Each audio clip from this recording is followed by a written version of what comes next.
बयनिसिमबो खुलुमनाय जासिबाय दिनै 14 नं चिरांदुवार ब्लक कमिटि इउपिपिएलनि बानजायनायाव नैबे रुनिखाता खोन्दो जौगाखां मावख'आव जोङो प्राइमारि कमिटिनि जोंनि दैदेनगिरि बिथांमोन ब्लक कमिटिनि जोंनि दैदेनगिरि बिथांमोन आरो प्राइमारिनि सिङाव बुथ कमिटियाव जोङो साफा साफा इनचार्ज जों दानानै होनाय जादों दा बिथांमोनखौ लानानै मोनसे जोङो जोंनि फैबाय थानाय जे बिसायख'थि बे बिसायख'थिखौ नोजोर लाखिनानै जों दिनैहाय जिखिनि हाबाफारि मावदों बिनि सायाव जोङो जथायै जोङो सावरायनाय बे हाबाफारिखौ जोङो एसे सिगाङाव जों मावफुंबाय आरो जोङो बेखौनो बुंनो लुबैदों जे जोंहा जोंनि बिटिआरनि जा मानाव गेदेर प्रमद बर'नि जे दैदेननाय जे इउपिपिएल दोलो लोगोसे जोंहा इउपिपिएलनि जे सरकार बे सरकारनि जोहै जथेस्थ' जोंहा माखासे खामानि मावनो जोंनो बिथोन हरनाय लेखा जोङो दिनैहाय नैबे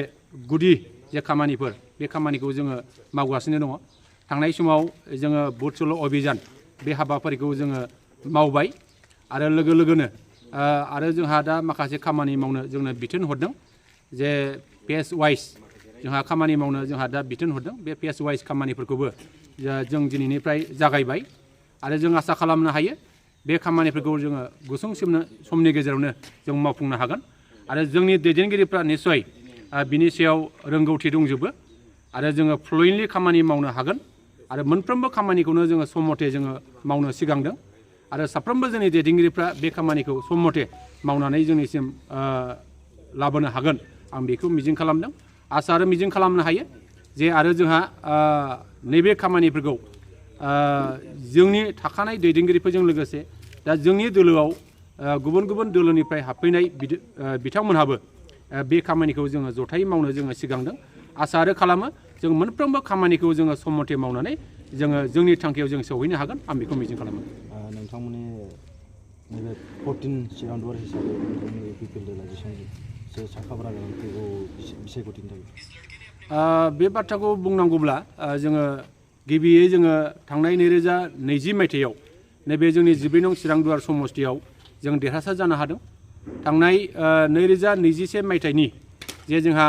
एसेम्बलि बिसायख'थि बे बिसायख'थियावबो जोङो 14 नं चिरांदुवार समस्ति हिसाबै जों देरहासार जानो हादों थांनाय 2024 मायथाइयाव जा मोननै बिसायख'थि खालामनानै जोबखांबाय जे लकसभा बिसायख'थि आरो जोंहा उफ्रा बिसायख'थि बे बिसायख'थियावबो जोङो जथेस्थ' जोंनि इउपिपिएल दोलोआ देरहासार जानो हादों आरो जोङो बेखौ गोग्गानायजों जोङो बुंनो हायो जोङो फैबाय थानाय समावबो जथेस्थ' जोङो देरहानायनि लक्षणा जोंहा 100% जोङो बुंनो हायो आरो दिनैहाय जोंनि 14 नं चिरांदुवार समस्तियाव जोंनि मोनसे समनि बिटिसिनि बारग' लेङाइ मावफुं सोद्रोमा आरो जोंहा मोनसे समनि बिपिएफनि जोंहा बारग' लेङाइ आफादगिरि जा खाम्फा बरगयारि बिथाङाबो जोंनि दोलोआव दिनै फैबाय आरो बिथांनि माखासे दैदेनगिरिफ्राबो दिनैहाय जोंजों मदद खालामनायाव जों आरोबाव फैबाय थानाय बिसायख'थि जे बिटिसि बिसायख'थि आरो एसेम्बलि बिसायख'थि बे बिसायख'थियाव जोंनि 14 नं चिरांदुवार समस्तियाव जों 100% देरहागोन जोंहा बिसास दङ आरो बे फोथायनायखौ लानानै जों दिनै खामानि मावगासिनो दं